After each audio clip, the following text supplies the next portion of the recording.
अभी हाल ही में हमारे यहाँ पर एक बहुत बड़ा रेलवे हादसा हुआ, लेकिन रेलवे मिनिस्टर ने ना कोई इस्तीफा दिया ना कोई जिम्मेदारी ली। लेकिन एक वक्त ऐसा भी था जब देश के रेलवे मिनिस्टर ने खुद के पद से इस्तीफा दे दिया था क्योंकि रेल हादसा हो गया था। दोस्तों, एक ऐसे व्यक्ति के बारे में आज मैं बात करने वाला हूँ जिनसे ज़्यादा ईमानदार कोई और पैदा ही नहीं हुआ है। ऐसे लोग सदियों में पैदा होते हैं और महान हो जाते हैं। जी हाँ दोस्तों, मैं बात कर रहा हूँ जय जवान जय किसान का नारा देने वाले हमारे देश के द्वितीय प्रधानमंत्री लाल बहादुर शास्त्री जी की। लाल बहादुर शास्त्री जी के जीवन के कुछ रोचक किस्से मैं आपको बताने वाला हूँ जिनको शायद ही आपने सुना हो, लेकिन ये रोचक किस्से सुनने के बाद आप कहेंगे कि लाल बहादुर शास्त्री जी को दिल से सलाम है। दोस्तों, लाल बहादुर शास्त्री जी, जिनको आप स्क्रीन पे देख सकते हैं और थंबनेल में मैंने लिखा है दुनिया के सबसे ईमानदार प्रधानमंत्री, और वो क्यों ईमानदार प्रधानमंत्री थे हम इस वीडियो के माध्यम से समझेंगे। सबसे पहले हम ये जान लें कि उनका नाम क्या था। उनका पूरा नाम था लाल बहादुर शास्त्री। एक्चुअल में वो श्रीवास्तव लिखा करते थे, बट उन्होंने जब काशी से अपनी पढ़ाई को पूरा किया उसके बाद उन्होंने अपनी सरनेम की जगह शास्त्री लगा लिया, क्योंकि वो जात पात को नहीं मानते थे और अपनी जात किसी को बताना नहीं चाहते थे। शास्त्री जी का जन्म 2 अक्टूबर 1904 को होता है। दोस्तों, जन्म मुगलसराय उत्तर प्रदेश में हुआ है और मृत्यु की तिथि है 11 जनवरी 1966। मृत्यु स्थान ताशकंद, जो कि अब उज्बेकिस्तान है, पहले वो सोवियत रूस का भाग हुआ करता था। इनकी मृत्यु भी संदिग्ध हालत में हुई है, क्योंकि जिस समय ताशकंद करार हुआ पाकिस्तान के साथ, अयूब खान के साथ, और जहां पर हमने पाकिस्तान के बहुत सारे प्लेसेस वापस कर दिए, उसी रात में हार्ट अटैक आने से शास्त्री जी की मृत्यु हो गई। और बहुत लोग कहते हैं कि एक षड्यंत्र था, क्योंकि कांग्रेस में एक बड़े पद पर लाल बहादुर शास्त्री जी तैनात थे और उसी समय पर उनकी मृत्यु होती है। मतलब कहीं ना कहीं कंट्रोवर्सी हुई है और एक वाद का विषय है। अभिभावक श्री शारदा प्रसाद श्रीवास्तव एंड श्रीमती राम दुलारी देवी, पत्नी का नाम ललिता देवी, राष्ट्रीयता भारतीय। उन्हें 6 संतान थी दोस्तों, इसमें 4 पुत्र हैं, हरिकृष्ण, अनिल, सुनील एंड अशोक, जिसमें से अनिल शास्त्री जी हाल फिलहाल कांग्रेस पार्टी में हैं। 2 पुत्रियां कुसुम एंड सुमन।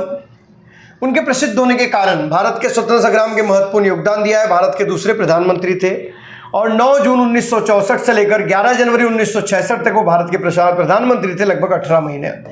लेकिन दोस्तों, उनके ज़िंदगी के कुछ किस्से हैं जो आपको सुनने में बहुत बेहतरीन लगने वाले हैं। दोस्तों, उनका एक वाक्य मैंने यहाँ पे लिया है कि जब हमारी स्वतंत्रता और अखंडता के खतरे में हो तो पूरी शक्ति से उस चुनौती का मुकाबला करना ही एकमात्र कर्तव्य होता है। हमें एकजुट होकर किसी भी प्रकार के अपेक्षित बलिदान को दृढ़तापूर्वक तत्पर रहना चाहिए, ताकि उस चुनौती को हम बेहतर तरीके से मुकाबला कर सके। और हमेशा कहते थे कि सफल होने के लिए दृढ़ निश्चयी होना बहुत जरूरी है। आप अगर जिंदगी में हार नहीं माने तो आपको कोई हरा नहीं सकता। दोस्तों, उनका जो राजनीतिक काल है उसमें आप उनका 17 साल की उम्र में उन्होंने असहकार आंदोलन में भाग लिया था। उसके बाद 1930 सविनय कायदेभंग जो आंदोलन हुआ उसमें भी भाग लिया था। 1937 में जब प्रांतीय विधानसभाओं के चुनाव हुए तो उन्हें विधानसभा की सदस्यता प्राप्त की थी। आज़ादी के पश्चात उन्हें यूपी सरकार में, यूपी गवर्नमेंट में एक पुलिस विभाग का पद दिया गया था, पुलिस विभाग का मंत्री बनाया गया था। उसके बाद वो केंद्रीय मंत्री बने रेलवे में। जी हाँ दोस्तों, रेलवे मंत्री रह चुके हैं ना शास्त्री जी। और इन्हीं के रेलवे मंत्री रहते समय कुछ ऐसे किस्से हुए हैं जो किस्से आपको सुनने में बहुत मजा आने वाला है। तो हम उनके किस्सों के बारे में बात करते हैं। दोस्तों, पहला किस्सा है रेलवे से जुड़ा हुआ। जब वो रेलवे मिनिस्टर थे और वो बनारस किसी मीटिंग को अटेंड करने गए थे और उनका जो रिजर्वेशन था वो एसी कोच में था, तब उन्होंने सोचा क्यों ना मैं जनरल बोगी के लोगों से जाकर बात करूं। और जब वो जनरल बोगी में गए तो वहां पर फैन न पाकर उन्हें बहुत तकलीफ हुई। उन्होंने सोचा कि मैं एसी में सफ़र कर रहा हूं और मेरे देश के लोग जनरल बोगी में इस बुरी हालत में सफ़र कर रहे हैं। उन्होंने अपने पीए को बहुत डांटा और रेलवे में उन्होंने रेल में जनरल बोगीज में फैन लगाने की शुरुआत कर दी। इतना ही नहीं दोस्तों, जब वो रेलवे मिनिस्टर थे उस समय उन्होंने रेलवे में जनरल बोगीज के लिए पेंट्री की व्यवस्था करवाई। एक बार वो ट्रेन से कहीं जा रहे थे और जब ट्रेन आ गई थी, ट्रेन छूटने वाली थी, और जब वहाँ पता चला गार्ड को कि मंत्री जी आ रहे हैं, तो गार्ड ने ट्रेन को रुकवा दिया। और जब मंत्री जी स्टेशन में पहुँचे तो उन्होंने कहा मंत्री जी से कि मैंने आपके लिए ट्रेन रुकवा दी है। तो शास्त्री जी ने कुछ नहीं कहा, वो अपने कोच में जाकर बैठ गए। लेकिन उनका सफ़र पूरा होने के बाद उस गार्ड को उसके पद से छुट्टी दे दी गई, उसे उसके पद से निकाल दिया गया, क्योंकि शास्त्री जी अपने उसूलों के बहुत पक्के थे। और उन्होंने कहा कि उसने अपने काम को तत्परता से नहीं किया। वो नहीं चाहते थे कि उनके कारण किसी को इंतज़ार करना पड़े। एक बार का किस्सा उनके बेटे बताते हैं कि वो अपने बेटे की मार्कशीट लेने के लिए जब स्कूल में पहुंचे तो वो प्रधानमंत्री थे, तो कार गार्ड ने कहा कि कार आप अंदर ले जा सकते हैं स्कूल के प्रेमाइसेस में, लेकिन प्रधानमंत्री जी ने कहा बाकी पेरेंट्स जहां उतरे मैं भी वहीं उतरूंगा, और वहां से पैदल वो 3rd फ्लोर पे गए। तो क्लास टीचर खड़े हो गए कि आप क्यों आया, मैं तो कार्ड घर भिजवा देता। तब प्रधानमंत्री जी ने कहा कि जो काम मैं बरसों से करता आ रहा हूं वही काम मैं आज कर रहा हूं। मैं प्रधानमंत्री बन गया हूं लेकिन मैं बदला नहीं, लेकिन आप बदल गए हैं।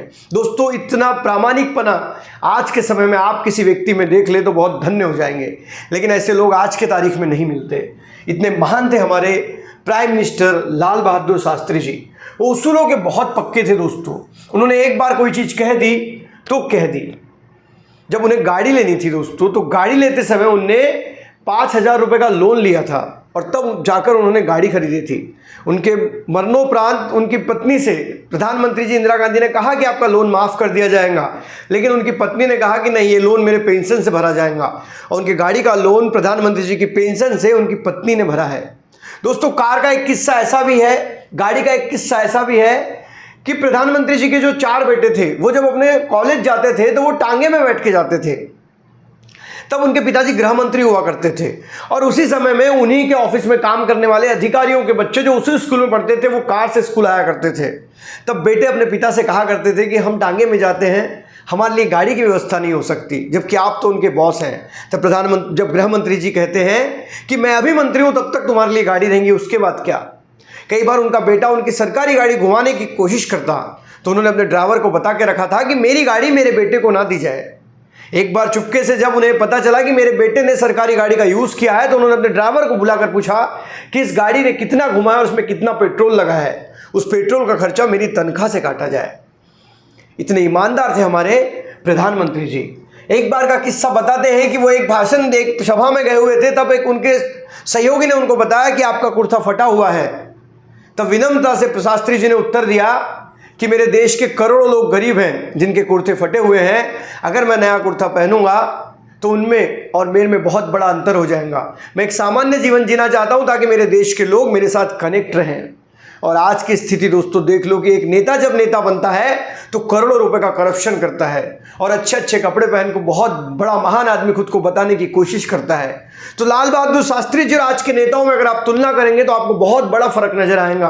क्या ऐसे प्रधानमंत्री हमें फिर से मिल सकते हैं? ये एक बहुत बड़ा सवाल है दोस्तों। पकवान की जब बात आती है, आज के तारीख में कोई मिनिस्टर अगर किसी जगह पर सभा लेने जाता है तो वहां पर उस मिनिस्टर के लिए दुनिया भर के पकवान बनाए जाते हैं, लेकिन जब शास्त्री जी के लिए पकवान बनाए गए तो शास्त्री जी ने उस बावर्ची को डांटा और कहा कि मेरे लिए पकवान बनाने की कोई आवश्यकता नहीं है, क्योंकि मेरे देश के गरीब लोग आज भी वही रोटी खा रहे हैं गरीबी में, और मुझे भी रोटी और सब्जी ही दी जाए।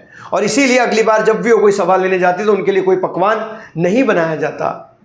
ये वो प्रधानमंत्री है जब 1965 में पाकिस्तान ने भारत पे हमला कर दिया और देश में अनाज की कमी आ गई तो इन्होंने सारे देश को कहा कि एक टाइम का, हफ्ते में एक टाइम का भोजन छोड़ें, तो सारे देश ने सोमवार के दिन का उपवास रखना शुरू कर दिया।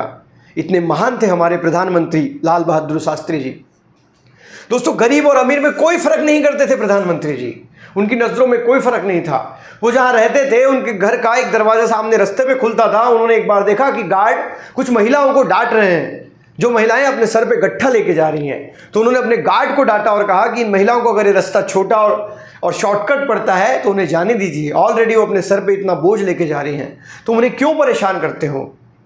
दोस्तों, जब वो प्रधानमंत्री बनने के बाद अपने घर जा रहे थे तब 3 महीने तक वहाँ की पुलिस ने, इलाहाबाद की पुलिस ने कोशिश की, रिहर्सल की प्रधानमंत्री जी को लाने की, क्योंकि उनकी गाड़ी का काफिला उनके घर तक नहीं जा सकता था, क्योंकि वहाँ का रास्ता बहुत संकरा था।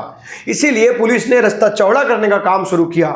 और जब ये बात शास्त्री जी को पता चली तो शास्त्री जी ने फ़ोन करके पुलिस महकमे को कहा कि आप किसी भी प्रकार का रास्ता चौड़ा नहीं करेंगे, किसी का घर नहीं तोड़ेंगे, मैं पैदल अपने घर तक चले जाऊँगा। और आज मंदिरों को बनाने के नाम पर और सौंदर्यीकरण के नाम पर गरीबों के घर तोड़ दिए जाते हैं और कोई कुछ नहीं कहता। दोस्तों जब वो जेल में थे 1942 में, चले जाओ आंदोलन में शास्त्री जी जब जेल गए हुए थे, वो लगभग 6 सालों तक जेल में थे, तब उन्होंने एक लाला लाजपत राय द्वारा स्थापित की गई सर्वेंट कमेटी के वो सदस्य थे। तब उस कमेटी द्वारा उनके घर पे 50 रुपये भेजे जाते थे। उन्होंने अपनी पत्नी को पत्र लिखा कि आपको पैसे मिल रहे हैं। तब उनकी पत्नी ने पत्र में लिखा कि 50 रुपये में से सिर्फ 40 ही रुपये खर्च होते हैं, 10 रुपये बच जाते हैं। तब शास्त्री जी ने दूसरा पत्र सर्वेंट कमेटी को लिखा और कहा कि मेरे परिवार का खर्च 40 रुपये में हो जाता है, अतः आप 10 रुपये कम करके किसी और की सहायता कीजिए। आज की सिचुएशन में ऐसे प्रधानमंत्री, ऐसे मंत्री, ऐसे अधिकारी अगर हमें मिल जाए तो हमारा देश स्वर्ग बन जाएगा दोस्तों, लेकिन नहीं। इसीलिए मैं बार बार कहता हूं कि लाल बहादुर शास्त्री जैसे ईमानदार नेता पूरी दुनिया में होना नामुमकिन है। ऐसे महान व्यक्तिमत्व को मेरा बार बार नमन है। वीडियो अगर अच्छी लगी तो वीडियो को लाइक करें, चैनल को सब्सक्राइब करें। मिलेंगे अगले वीडियो में, तब तक के लिए अलविदा। जय हिंद, वंदे मातरम।